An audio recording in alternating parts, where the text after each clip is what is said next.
Fala Palestra, segue o líder. Verdão aí com essa vitória em cima do Vasco, 1 a 0 fora de casa lá no Mané Garrincha, e com o tropeço do Flamengo aí, que perdeu por 2 a 1 para o Cruzeiro lá no Mineirão. Verdão assumiu a ponta isolada do Campeonato Brasileiro e agora vai ser difícil tirar. Eu separei aqui um corte da programação da ESPN Brasil com linha de passe, onde a mídia colocou o seu ponto de vista com relação a essa bela vitória do Palmeiras e a liderança isolada do Brasileirão. Lembre-se de deixar o seu like para dar aquela força, aquela moral. Puxando aqui para o Palmeiras que ganhou o jogo, André, o Abel falou na coletiva sobre o Veiga, foi perguntado sobre o Veiga, né? E o que ele falou sobre o Veiga, encheu a bola do Veiga, né? Não é a primeira vez. Não é a primeira vez, falou que quando chegou no Palmeiras, tinha gente queimando camisa do Veiga, por aí ninguém queria saber do Veiga, e tudo que o Veiga fez, os números do Veiga, o quanto ele foi importante, convocação até para a seleção brasileira e tudo, e o quanto ele ainda pode render nesse time do Palmeiras. Chamou de liderança invisível. Liderança invisível. A gente está falando aqui de um Palmeiras que ainda está se ajustando, mas já é líder do campeonato, que tem coisas ainda para evoluir, mas quando o Abel fala isso, ele puxa talvez pela principal virtude dele, até no comando dessa equipe, e por isso os resultados estão aí, mesmo com um time que não parece pronto ainda, que é como a ele questão da gestão. Então, eu lembro de uma vez que o Veiga estava claramente num mau momento e ele, Abel, disse que a responsabilidade era dele. Sim, foi. Porque continuava escalando. Eu lembro desgastando o jogador. Estou para dar uma folga para ele há um tempão e não consigo e coloco para jogar e ele é muito voluntarioso e joga. Não o faz tão bem porque devia estar passando por algum momento, alguma questão médica ou física. Então, se o relacionamento dele com o Veiga, a opinião que ele tem sobre o Veiga como jogador é bem antiga, né? E assim, ele tem o Veiga numa alta conta. Eu acho que precisa ser assim, porque o Veiga é um jogador, não é comum. Não existem muitos Veigas no Brasil, no elenco do Palmeiras e em outros elencos. E a gestão do Abel é uma das características mais importantes que ele traz para o trabalho, uma das habilidades mais evidentes que ele tem e um dos motivos pelos quais essa, sob o comando dele, é a era de maior glórias de um time absolutamente glorioso na sua história, que é o Palmeiras. Mas 2024 2024 foi um ano decepcionante. E eu acho que esse ano tem que ser, pelo menos nos objetivos traçados, um ano em que o Palmeiras retorna aquilo que é a ideia de um Palmeiras vencedor, que conquista. São coisas importantes no calendário, não só o campeonato estadual. Quando ele diz no estadual, todo mundo no Palmeiras sabe o que eu penso sobre o campeonato estadual, e ele ganhou 3 em sequência, isso fica cada vez mais claro. Não é que ele despreze o campeonato estadual. Se der para ganhar, ele quer ganhar, mas ele não faz a menor questão de ganhar o campeonato estadual. Ele quer ganhar outras coisas, porque ele sabe muito bem o que é importante. 2024 comprova isso. O Palmeiras ganhou o estadual e nada mais, e pessoas pediram a demissão dele. Entraram em conflito com a diretoria, com razão, sem razão, naquele momento específico, mas um ambiente de uma certa ebulição que não é comum, ou pelo menos não foi a norma no Palmeiras em todos esses últimos anos. O fato do Palmeiras não estar jogando próximo do que é a sua capacidade, e eu acho que a cobrança vai ser maior esse ano, porque é o melhor elenco que o Abel tem. Sem dúvida. O elenco de 25 do Palmeiras é o melhor, é o de nível técnico mais alto. E mais caro também. É o que tem jogadores com maior capacidade decisiva, e então cai sobre os ombros de um treinador que já comprovou a sua capacidade, não a obrigação, mas a tarefa de construir um time de futebol que ganhe, que seja compatível com a qualidade desse grupo. O Palmeiras do Abel sempre disse isso. Ao longo dos anos de conquista, sempre foi uma equipe de funções e não de figuras. Hoje ela pode ser uma equipe de figuras. Olha os jogadores que tem no ataque, aqueles que num jogo ou outro podem ficar no banco, porque a fila, especialmente do meio de campo para frente, enquanto o Estevão estiver aí, infelizmente está chegando a hora dele não estar mais, é uma fila acirrada e que é difícil andar, porque tem gente muito boa. Mas o Palmeiras não joga aquilo que pode, acho que nem perto ainda, e lidera o campeonato, ou está próximo da liderança. Então, isso é um problema para os demais. Porque a tendência é um técnico com essa capacidade e um elenco que oferece o nível que o elenco do Palmeiras oferece hoje, as coisas funcionarem. Com relação ao Veiga, a opinião do Abel sobre o Veiga só pode ser essa. E o Veiga ainda tem muita coisa a oferecer. Sim. Ele faz parte de um núcleo que está começando a se desfazer, né? Mas ele é um jogador de capacidade indiscutível. Tecnicamente falando, é um dos melhores que o elenco do Palmeiras tem. Você que é um atacante de primeira linha, Breiler, hoje saiu o gol do Vitor Roque, né? E o Abel falou sobre isso na coletiva também, né? Carinho, paciência, vamos com tranquilidade, o pessoal é muito afobado, né? É aquele gol para tirar o peso, a partir de agora a expectativa sobre o Vitor Roque, porque já tinha gente, 12 jogos, aí contratou esse cara, gastou uma grana, tá vendo? Não é tudo isso, já começa o pessoal já a querer descartar, né? Muda agora a chavinha pro Vitor Roque? Você que é um cara de muitos gols, não teve muitas secas, né, Breiler? É verdade, mas várias. Muito piores. Sai o gol, tira o peso, né? Tira o peso, sem dúvida. E o Vitor Roque saiu até emocionado, natural, né? Foram 12 jogos em que ele não conseguiu marcar, mas em que ele foi útil para o time. Então, do lado do Abel, é saber valorizar isso também. E acredito que o Abel, nesse ponto, é muito consciente da capacidade do Vitor Roque. E é normal, né? O André falando sobre equipes que estão na parte de cima da tabela, são equipes que, comparadas a outras, têm problemas muito menores. E problemas que a gente enxerga em Palmeiras e Flamengo hoje. Efetividade. Quando cria oportunidade, como o Palmeiras criou contra o Bahia, por exemplo, se tivesse sido um pouco mais contundente, possivelmente teria saído com a vitória contra o Bahia. Sim. No detalhe, num contra-ataque, diante de um bom adversário, perdeu em casa, mas isso não invalida o que o time faz de bom. Então, e até mesmo o que os atacantes fazem de bom. O Flaco Lopes hoje entrou no jogo e perdeu um gol, que ele arranca bem, sai cara a cara com o Léo Jardim, tira demais de canhota. Mas ali é uma jogada em que ele tem méritos também, em que ele arranca, em que ele consegue ter mais velocidade que o zagueiro, chegar primeiro e bem para finalizar. Então é normal centroavantes e atacantes perderem gols, porque na ideia do torcedor e na ideia de muita gente, né, que acredita que é só encaixar ali uma peça e tudo vai funcionar, o Vitor Roque chegou com uma contratação mais cara da história e o Palmeiras não perderia mais gols.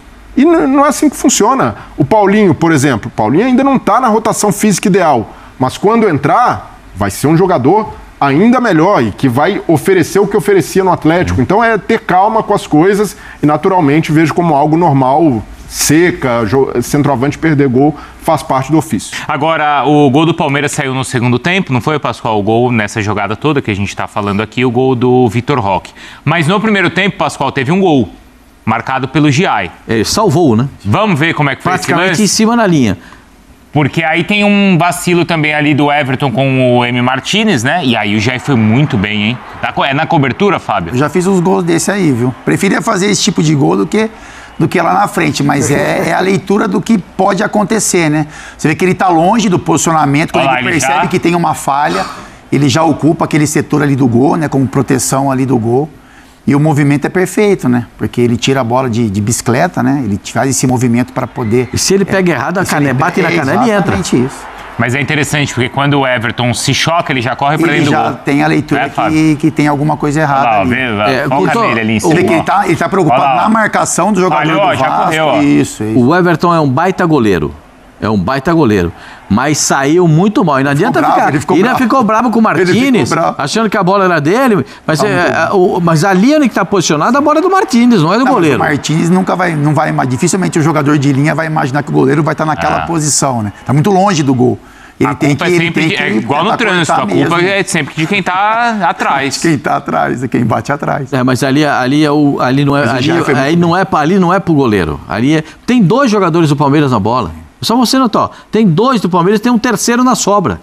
Tem dois do Palmeiras e tem um terceiro na sobra. O Gomes está na sobra. O Gomes, o Fux e o Fux e o M. Martinez, certo? O Giai está do outro lado. A percepção do Giai foi, se ele não dominar a bola, eu vou correr lá. Não domina, eu vou correr para dentro do gol. Sai correndo para dentro do gol para salvar. Não, aí ele faz a marcação. Quando tem a disputa do Everton ali, lógico, você não sabe aonde a bola vai sobrar, você vê que ele tá preocupado com o atacante do Vasco. Depois que ele percebe que tem o erro que vai sair o chute, acho que é o João Vitor, o zagueiro do Vasco que tenta o chute, né? E aí ele percebendo essa movimentação, ele vai para fazer a movimentação ali para dentro do gol. Na zona mista, o Jair falou com o Vinícius Nicoletti, depois também de ser tão elogiado pelo Abel Ferreira. Vamos ouvir então o que falou o lateral zagueiro argentino do Palmeiras. Vamos lá. Sempre tem que estar atento, né? E viu que o goleiro aí, quando quer pegar, não sei se quer ou choca com o zagueiro ou com Emiliano, não sei com quem foi. E percebi isso e viu a pelota e saiu. Então, contento por ajudar a todo o time, então contente por isso. Muito feliz. O Fábio Luciano leu a mente do Giai. Hein, Fábio? Porque a gente, exatamente o que você como falou. Defensor, enfim, eu já participei de lances assim também. De você ter a leitura rápida de que pode acontecer um erro ali, que você tem que proteger o seu gol, né? Então enfim, é uma questão defensiva e, né, de decisão rápida, aquele feeling realmente que pode acontecer alguma coisa errada, e a leitura dele foi perfeita. A leitura foi perfeita e o movimento também para tirar a bola acabou sendo um movimento necessário ali para conseguir, enfim, salvar esse gol aí que seria o primeiro gol do Vasco. Zinho, para falar sobre o primeiro gol do Vitor Roque, o Abel Ferreira usou o tempo de adaptação do Giai, né, para elogiar. Né? E aí ele entra na história também ali depois, né, do imediatismo, mas ele usou esses exemplos dentro do próprio clube para falar desse período que o Vitor Roque demorou para fazer o primeiro golzinho. Só um detalhezinho do Giai, acho que uma coisa que colabora também, que eu percebi no lance, tinha 6 jogadores do Palmeiras dentro da área contra 3 do Vasco. Pode contar. Só tem 3 do Vasco, 6 do Palmeiras dentro da área. Então tinha muita gente para marcar e pouca gente para atacar. E sendo que no lance do choque tem 2 jogadores do Vasco, então só tinha mais um dentro da área.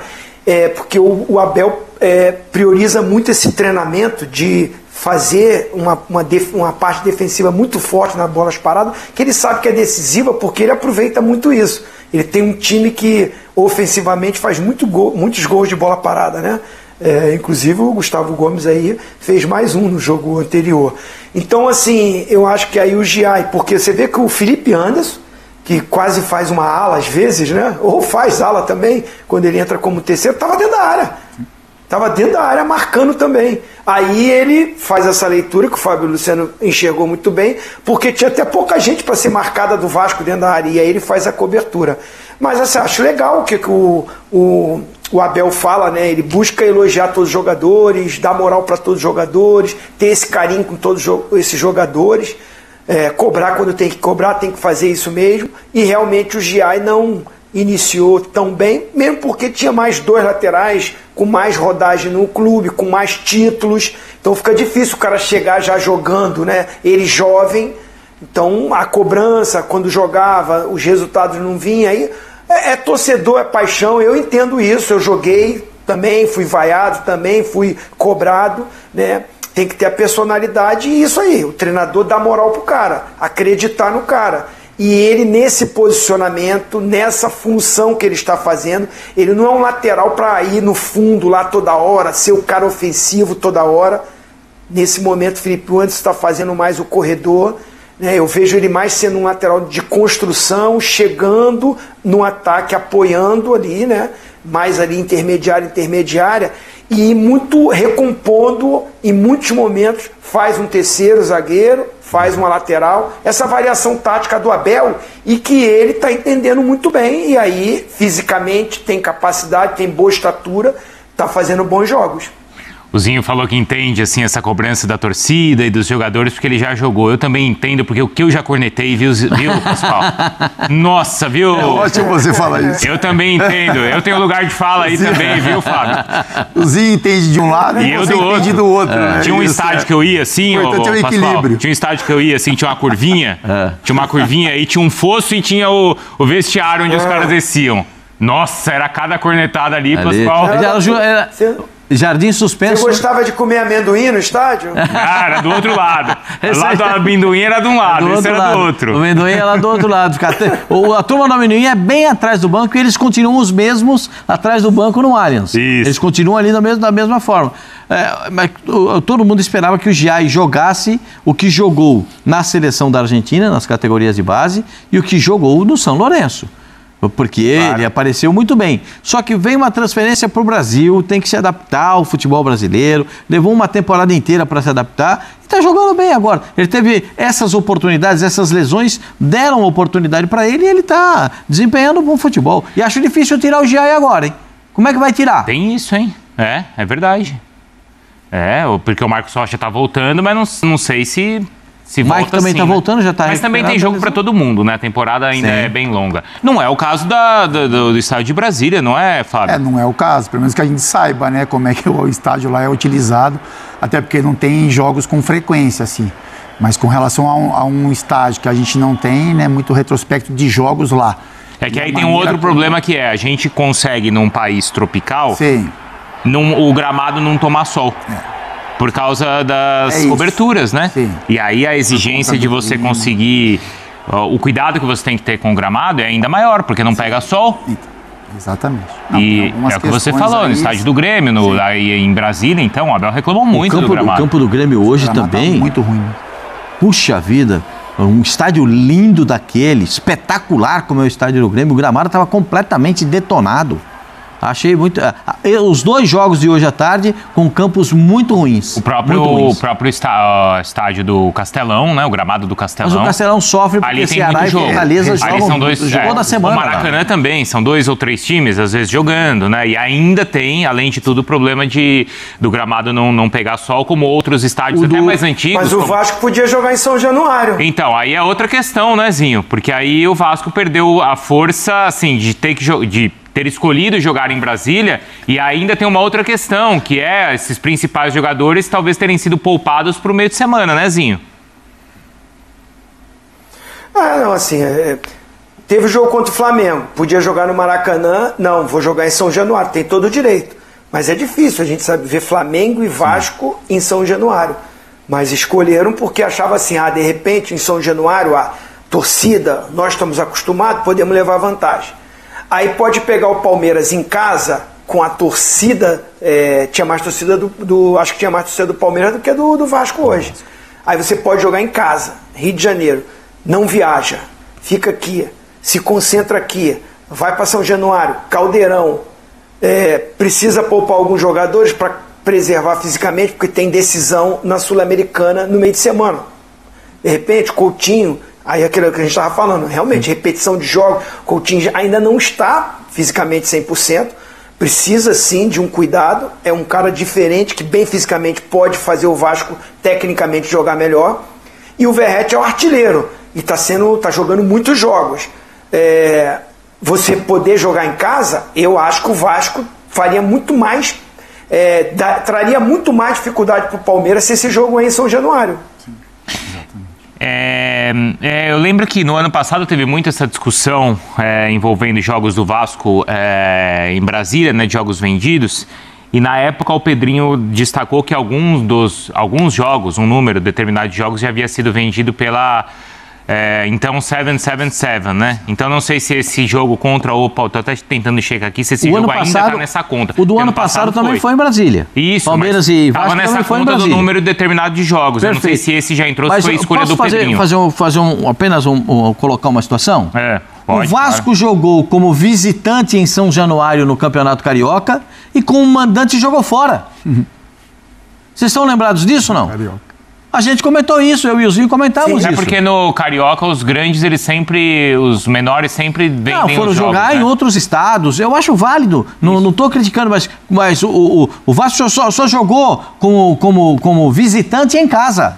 Fala Palestra, mais informações do Verdão aqui no canal com a programação da ESPN Brasil, dessa vez com o programa Linha de Passe, um dos melhores programas da grade, onde a mídia fez uma análise completa e bem cirúrgica dessa vitória do Verdão aí fora de casa contra o Vasco da Gama. Vitória muito importante, porque com essa vitória 1-0, gol aí do Vitor Roque, desencantou aí com a camisa do Verdão. Tenho certeza que saiu aí um peso das costas dele, torcedor, e agora ele pode desencantar ainda mais e fazer muitos gols. A gente sabe da qualidade desse jogador, né? Ele foi o jogador mais caro da história do futebol brasileiro e agora marcou seu primeiro gol, tirou aí um peso das costas, como a gente falou aqui, né, torcedor? Pode desencantar ainda mais vezes. E o Palmeiras, torcedor, agora é líder do campeonato, viu? Isso porque o Flamengo perdeu para o Cruzeiro por 2-1 e agora o Verdão é líder isolado com 16 pontos e o time carioca está com 14. É, torcedor, Verdão aí abafando aí no Campeonato Brasileiro, né? Com certeza vai dar muito trabalho e podemos conquistar aí mais um campeonato nacional. Vamos fazer aqui algumas informações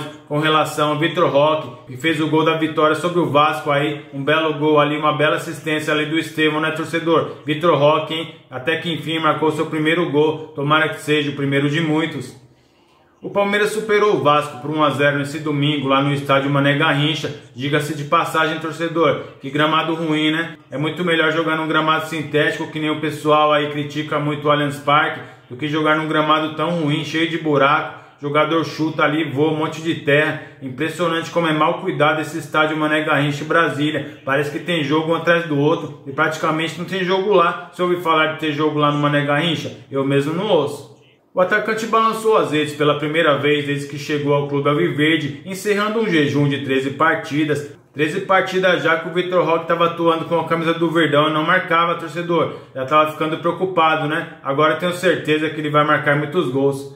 Com a vitória, o time alviverde alcançou 16 pontos no Campeonato Brasileiro e conquistou a ponta da tabela do Nacional. O gol foi construído após um erro na saída de bola da equipe vascaína, que resultou em um passe de Estevão para Vitor Roque finalizar dentro da área. Tá certo que foi um gol fácil de fazer, uma bela assistência ali do Estevão, né? Mas é aquilo, o jogador estava bem posicionado e bem posicionado, ele marcou o gol e é isso que importa. 3 pontos para o Verdão na tabela e liderança isolada do Campeonato Brasileiro. E eu vou ficando por aqui. Lembre-se de deixar o seu like, se inscreva no nosso canal. Então até o próximo vídeo.